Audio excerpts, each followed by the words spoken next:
El hablar de salud bucal implica hablar de todas las estructuras que están dentro de cavidad bucal y el saber que el paciente va a contar con salud. ¿Cuál es la idea de esto? Que el paciente tiene que estar libre de dolor o libre de alguna patología o de alguna alteración. Sin embargo, bueno, las principales características que debe cumplir, bueno, son las funciones que debe tener todo el sistema estomatognático, que todos lo tenemos presente, ¿no? ¿Cuáles van a ser las principales características? Desde la masticación hasta un sistema de protección en el organismo. Una de las partes muy importantes que sucede en el paciente adulto mayor es que en el momento en que cualquiera de estas funciones se ve alterada o mermada, que pierde la homeostasis, en ese momento va a comenzar a afectar la calidad de vida del paciente. Nosotros, como cirujanos dentistas, tenemos que ver, hacer un tratamiento multidisciplinario para nosotros poder diferenciar entre los aspectos fisiológicos y los aspectos funcionales de estos pacientes. Necesitamos nosotros tener una exploración minuciosa de la cavidad bucal y no únicamente de ella, sino partir por una historia clínica, una historia médica general. Entonces, se habla mucho en los pocos estudios epidemiológicos que hay en el área dental de hacer una interacción excelente de los médicos con los odontólogos, porque en este momento de la vida del paciente vamos a comenzar a tener pacientes que van a cursar ya con una polifarmacia o que ya tienen algunas enfermedades o alteraciones sistémicas, y muchos de los medicamentos que están consumiendo para poder minimizar estas alteraciones sistémicas o poderlas controlar, lo que me están haciendo es ocasionar ciertas alteraciones o tener repercusiones a su vez dentro de la cavidad bucal. Y bueno, dentro de esto es también de suma importancia hablar un poco de los aspectos epidemiológicos que todos ustedes conocen y el por qué la importancia de esto. El ver que cuando lleguemos al 2050 la cantidad de adultos mayores va a ser una población muy amplia, no solamente a nivel mundial, sino también a nivel de México. Entonces, ¿qué implicaría esto? Que yo necesitaría una atención tanto médica como dental oportuna y adecuada para poder tratar a todos estos pacientes. Desgraciadamente, por lo menos en el área dental, no se cuenta con un área específica que haga esto. Nosotros lo que hacemos a nivel de todo México es revisar a los pacientes. La carrera de 6 años se va a enfocar a revisar en sus diferentes especialidades a un adulto mayor. Entonces, necesitaríamos más gente preparada y, por lo tanto, desde este momento yo creo que es la época oportuna para crear aquellos programas de salud o de prevención dental y médica donde podamos llegar a estas edades en estos próximos años con características y con médicos que cuenten con la capacidad y los conocimientos necesarios para poderle brindar atención a todos estos pacientes. En estos estudios epidemiológicos vale la pena que les recalque que a nivel dental, desgraciadamente, son pocas las instituciones que han hecho algún estudio sobre ellos. Son pocas las instituciones que han recurrido, entre ellas, bueno, me di a la tarea de investigar realmente cuáles eran las instituciones públicas que brindaban atención odontológica o gerontológica a estos pacientes y realmente son mínimas. Existe el Instituto Nacional de Nutrición, en donde es la única institución que a nivel gubernamental tiene un área de odontogeriatría.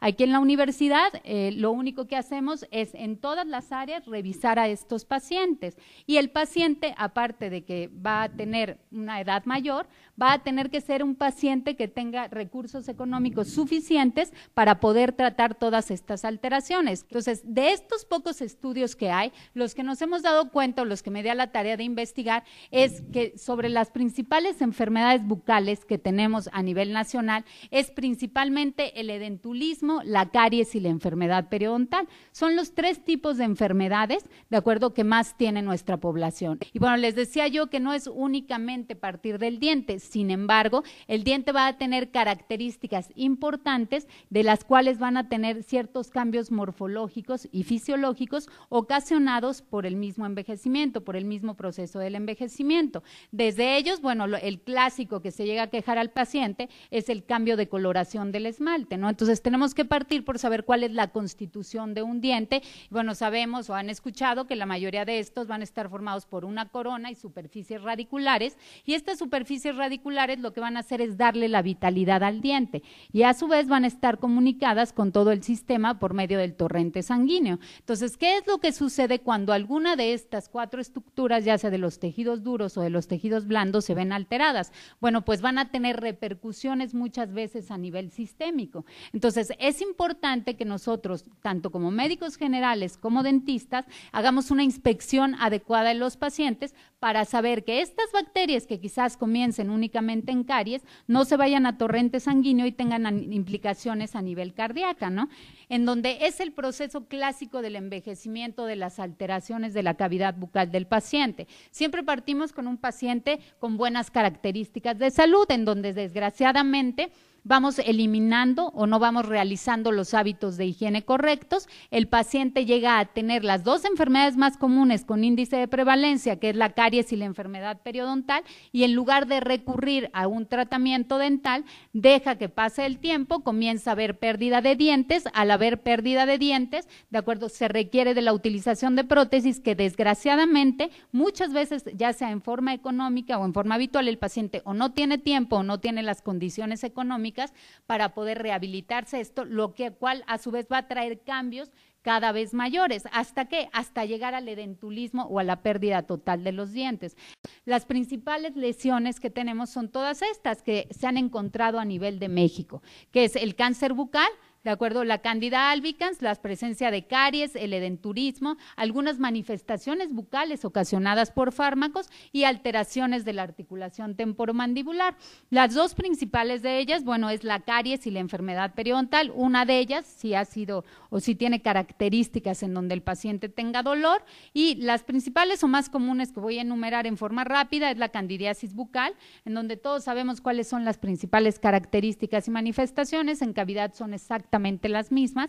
¿Qué es lo único que nos compete o qué llega a suceder aquí? Que muchas de ellas se pueden prevenir con los hábitos de higiene del paciente y otras son ocasionadas desgraciadamente por la iatrogenia o el mal tratamiento de un dentista, ¿de acuerdo? Entonces, las características que podemos llegar a tener con ellas van a hacer al paciente muy vulnerable. En los pacientes de edad avanzada, lo que más se llega a observar o cuando observamos esta presencia de candidiasis van a ser en todos aquellos pacientes que tienen alguna enfermedad sistémica o alguna enfermedad crónico-degenerativa donde están teniendo una gran cantidad de fármacos que están deprimiendo su sistema inmunológico y la cándida llega a presentarse dentro de cavidad bucal. Es muy común que nosotros la encontremos. Otro de ellos es el cáncer bucal. Bueno, el más común es el carcinoma epidermoide. Este se llega a presentar en el 90% de los casos y por lo general se lleve a ciertos hábitos entre los que incluyen el tabaquismo, el alcoholismo y realmente, bueno, el que el paciente no es diagnosticado en forma temprana, ¿de acuerdo? Y el proceso de envejecimiento se dice que es una de las causas principales para que se llegue a presentar, ¿de acuerdo? Se llegan a desarrollar estas lesiones aproximadamente en edades promedio de 60 años en adelante. Es una de las principales causas de muerte en el hombre a nivel bucal. En esta, bueno, las lesiones pueden ser como en cavidad bucal, las manifestaciones pueden ser desde lesiones blancas, lesiones eritroplásicas, leucoplásicas. La idea de todo esto es educar al cirujano dentista y fomentar en el médico que haga una inspección en cavidad bucal para poder detectar esto a tiempo, porque la principal característica o el éxito de todo esto tendría que ser el hacer un diagnóstico adecuado por medio de biopsias incisionales o excisionales en caso de ser necesario. Ahorita en la universidad, en posgrado estamos utilizando mucho la tinción con azul de toloidina para poder identificar el grado de actividad o de degeneración celular para saber si el paciente es candidato o no a hacer una biopsia incisional o una biopsia excisional y en caso de ser necesario remitirse con el cirujano bucal y el patólogo. Bueno, dentro de las dos enfermedades más comunes que tenemos y mejor conocidas por ustedes, pues es la caries y la enfermedad periodontal. Tengo una ventaja con una de ellas y bueno, la caries es que puede ser un proceso sintomático. Entonces, en pacientes de edad adulta es muy fácil que el paciente se pueda quejar de los síntomas que esta patología va a arrojar. Esto me va a permitir a mí hacer un diagnóstico y un tratamiento oportuno sin que el paciente pierda estos dientes. Estas caries normalmente se llegan a presentar, de acuerdo, en dos formas dependiendo su ubicación. La parte que son coronales, aquí normalmente el paciente, una de las características que tienen los tejidos blandos es que el paciente lleva mucho tiempo cepillándose de cierta manera. Al cepillarse de cierta manera está ocasionando que la migración del tejido blando vaya a migrar hacia apical, ocasionando la exposición de la superficie radicular. Uno de los principales síntomas cuando se hacen estas recesiones, que es la migración de este margen, es que el paciente se queje de hipersensibilidad dentinaria. ¿Por qué? Porque los túbulos dentinarios van a quedar expuestos con terminaciones y el paciente va a dejar de cepillarse o va a dejar de consumir ciertos alimentos que para ellos van a ser favorables, ¿no?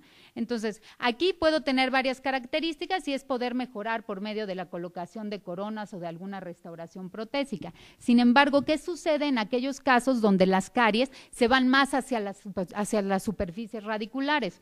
En algunos momentos podríamos colocar algunas pastas, algunas resinas, algunas amalgamas, dependiendo si es zona estética o no, y poder eliminar esta caries. Sin embargo, cuando esta es muy profunda y llega ya a alterar la pulpa, hay muchas veces que se puede esto eliminar o limitar mandándolo a los famosos tratamientos de conductos, en donde vamos a erradicar las bacterias por medio de estos tratamientos. Sin embargo, no todas las veces estos dientes tienen el suficiente soporte óseo y muchas veces hay una movilidad excesiva en donde tendrían que hacerse la extracción de estos órganos y posteriormente pensar en la colocación de una prótesis. Muchas veces en las mujeres, bueno, incluso también en los hombres, las zonas estéticas son zonas difíciles de tratar. Cuando el paciente es cooperador, es muy sencillo poder colocar desde una prótesis removible, una prótesis total o incluso la colocación de los implantes, ¿no? Que esto ha sido el último avance. ¿Cuál es la idea? No llegar a esto, al edentulismo, a la pérdida parcial o total de estos órganos dentarios. ¿Cómo lo vamos a hacer? Si ustedes ven, el 90% de los adultos mayores en México, ¿de acuerdo?, se ha sido diagnosticado por medio de dentulismo. ¿Qué pasó? No hubo los cuidados oportunos ni el tratamiento, no tuvieron acceso a esto hasta llegar a ocasionar esta pérdida dental. Entonces, ¿qué es lo que queremos? Que este dentulismo, para nosotros poderlo salvar, tendríamos que recurrir ya a las restauraciones protésicas. Estas restauraciones pueden ser parciales o removibles. ¿Y qué implica? Que muchas veces el paciente con la edad y con los traumatismos va perdiendo el grosor del hueso, del proceso alveolar. En el momento o en cuanto este va siendo más delgado, la rehabilitación para nosotros se va dificultando cada vez más. Entonces tendríamos que recurrir a procesos quirúrgicos donde aumentáramos el grosor de este para poder soportar una prótesis de manera adecuada. Entonces es importante que nosotros tengamos una atención multidisciplinaria, de acuerdo, que el médico, que el paciente se sienta a gusto con el tratamiento tanto odontológico como con el tratamiento médico, porque la responsabilidad va a ser de ambos, ¿no? Y bueno, algo muy importante es que es necesario y urgente a nivel gubernamental y a nivel de la misma universidad crear dependencias que se encarguen de estos pacientes. No vamos a necesitar mayor cantidad de especialistas y mayor cantidad de recursos para poder atender en forma digna a todos estos pacientes, ¿no? Y bueno, alguna frase que me encontré y que me gustó mucho fue que decir paciente de la tercera edad no era decir paciente de la tercera importancia, ¿no? Que a nivel médico y a nivel dental es un paciente que tiene que recibir el mismo cuidado y un cuidado excelente a nivel dental o a nivel médico, ¿no? Esto es más o menos, bueno, lo que pude ver en estos pacientes, de las carencias que tenemos a nivel de la universidad y a nivel gubernamental. Sí me preocupa un poco que tenemos que darnos a la tarea de crear algunas instituciones que realmente se encarguen de esto. Tuve la oportunidad de ir al Instituto Nacional de Geriatría y me decían que realmente no existe un área dental. O sea, en el instituto no hay un área dental que atienda al paciente. Esperan que en 4 o 5 años esto se pueda dar. Sin embargo, lo que se está haciendo es, ellos están haciendo convenios con el Instituto Nacional de Nutrición y es lo único que hay. ¿Qué sucede con el resto de la población que solamente tiene derecho al ISSSTE o que solamente tiene derecho al Seguro Social o incluso que ni siquiera tiene derecho a atención médica? ¿Qué pasa con la rehabilitación de estos pacientes si la calidad que tenga yo en la boca va a repercutir a nivel sistémico, ¿no?